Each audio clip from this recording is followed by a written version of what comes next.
Bonjour à toi, cher saluteur. Aujourd'hui, on va attaquer une troisième vidéo sur le drop d'engagement. Le drop d'engagement, je ne vais pas revenir dessus, mais c'est une véritable occasion de venir récupérer la balle et ou de mettre la pression sur l'adversaire. On ne doit absolument pas le galvauder ou le négliger. On doit prendre le temps de s'organiser. En plus, on a le temps de s'organiser.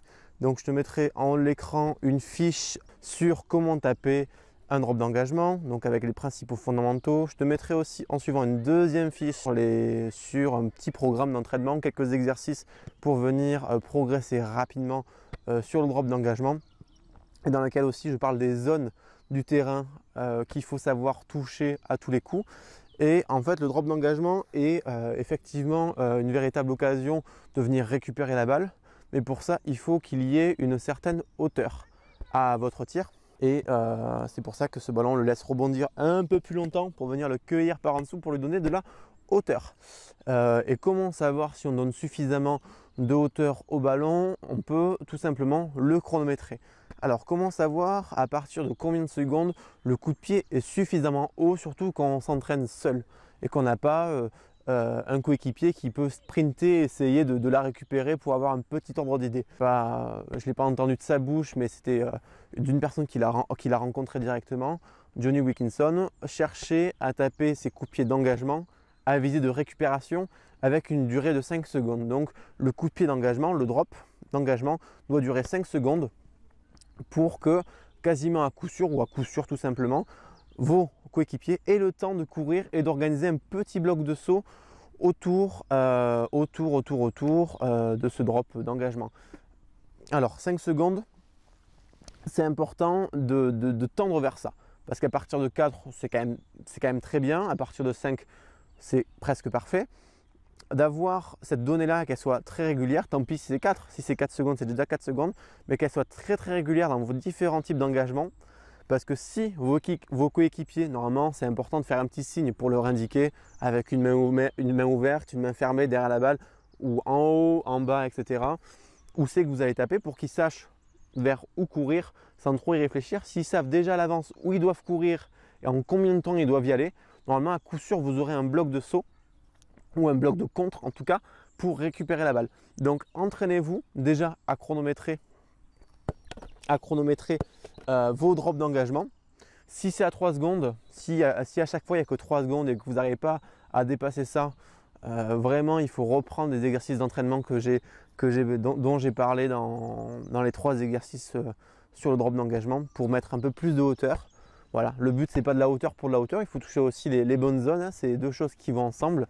Et si jamais c'est 4 secondes, mais tant pis, ça reste à 4 secondes. Par contre, il faut que vos coéquipiers le savent. Pourquoi? Le savent. Il faut que vos coéquipiers soient au courant. Pourquoi? Parce que si vous tapez et qu'ils savent où aller, ils n'ont pas besoin de courir comme ça la tête dans l'air et de suivre la balle. Ils savent où est la zone et en combien de temps ils doivent y aller. Donc ils peuvent courir les premiers mètres à fond sans réfléchir et courir la tête en l'air un peu comme on est raté. Pour l'instant, aucun buteur ne m'a parlé de ça et n'a travaillé comme ça.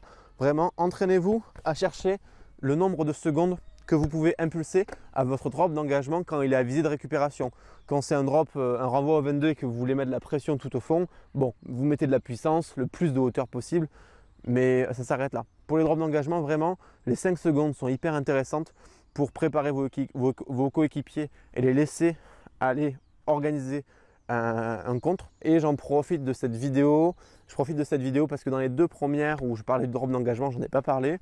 Comment organiser un bloc de contre sur les drops d'engagement, parce que ça va de pair. Ça sert à rien d'avoir un buteur qui s'est tapé des drops d'engagement absolument magnifiques, très haut, très bien placé, si en face, si à côté plutôt, les coéquipiers ne savent pas vraiment comment s'organiser. J'en parlais maintenant. Donc un bloc de saut classique, quand on récupère une balle, normalement c'est un sauteur et 2 lifters.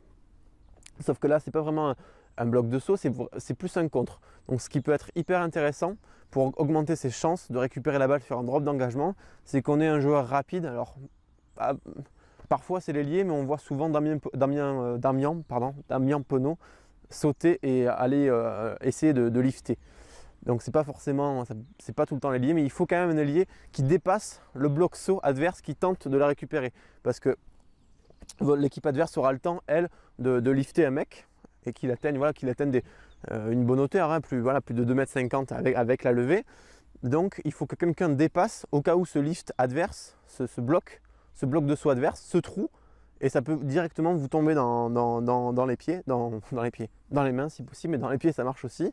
Ensuite, deuxième joueur, il faut, comme je vous l'ai dit, Damien Penaud le fait, il faut un mec qui a un bon jump naturel, qui vienne au moins chahuter en l'air, passer une main, gêner la réception, soit directement pour abattre dans votre camp, soit pour gêner le réceptionneur adverse, et un joueur derrière, prêt à suivre. Bon, forcément, quand on rabat la balle, on ne vise pas forcément, mais au moins un joueur prêt à jaillir sur le ballon, quitte à la prendre et ensuite à la sortir, ou directement à se coucher dessus. Tant pis, il se couche dessus, ça fait un temps de jeu, ça ralentit le jeu, mais au moins vous avez le ballon. Ce serait con d'avoir un ailier qui saute, qui lift dans votre camp, et que finalement ça soit un joueur adverse qui la récupère. Donc ça, c'est vraiment une technique hyper efficace, parce que quand vous venez de, par exemple, de prendre 3 points, vous devez engager, mais vous pouvez directement récupérer la balle et l'équipe peut se mettre très vite à la faute sur une phase comme celle-ci. C'est une phase très litigieuse où le bloc de saut doit s'organiser pour lever un mec. S'il y a un ailier qui a du jump et qui vient contester, c'est assez compliqué. Donc vraiment, essayez d'organiser, certes, un beau drop d'engagement. Ça, c'est votre responsabilité de buteur, de serial buteur, bien entendu, mais aussi un travail avec les coéquipiers pour avoir un joueur qui dépasse au cas où il se trouve, un joueur qui monte au lift et un joueur qui reste un peu en retrait, prêt à jaillir dessus comme un mort de faim, quoi. Voilà, donc faites-vous plaisir sur les drops d'engagement, vous en tant que buteur, mais aussi comme un buteur inscrit dans une dynamique d'équipe et de groupe. Donc il faut se mettre d'accord avec l'entraîneur et le reste de ses coéquipiers pour savoir comment organiser ces fameux blocs de saut, augmenter ses chances de récupérer des balles ou des pénalités, et voilà, gagner plus de matchs avec cette simple phase qui peut durer quoi, 10 secondes. En 10 secondes, vous pouvez récupérer une balle, marquer un essai en première main ou marquer 3 points parce que l'équipe adverse se met à la faute. Il faut vraiment travailler ces phases-là, vous personnellement et forcément en équipe, et vous en tirez vraiment le bénéfice maximal. Je te remercie pour ce visionnage. Comme d'habitude, en description, un lien vers 5 vidéos bonus et exclusives sur le jeu au pied et le tir au but pour t'aider à progresser, à performer le dimanche à 15 h, notamment résister à la pression et devenir un vrai serial buteur. Tu cliques sur le lien, tu me laisses adresse mail, prénom, je t'envoie ces 5 vidéos bonus exclusives directement dans ta boîte mail dans les minutes qui suivent. Comme d'habitude, le bouton s'abonner ou ici ou là, peu importe, mais clique dessus. La cloche des buteurs aussi pour être au courant des prochaines sorties. Un petit partage, ça fait toujours plaisir, un like, un commentaire, tout est bon à prendre, ça me ferait très plaisir. Ça va m'aider à faire connaître un petit peu mon travail, à agrandir cette communauté des débuteurs 2.0, parce que voilà, aujourd'hui on apprend grâce à Internet. Donc je te remercie pour ce visionnage, c'était Vincent pour Culture Rugby, je te dis à très vite pour la suite des aventures, ciao.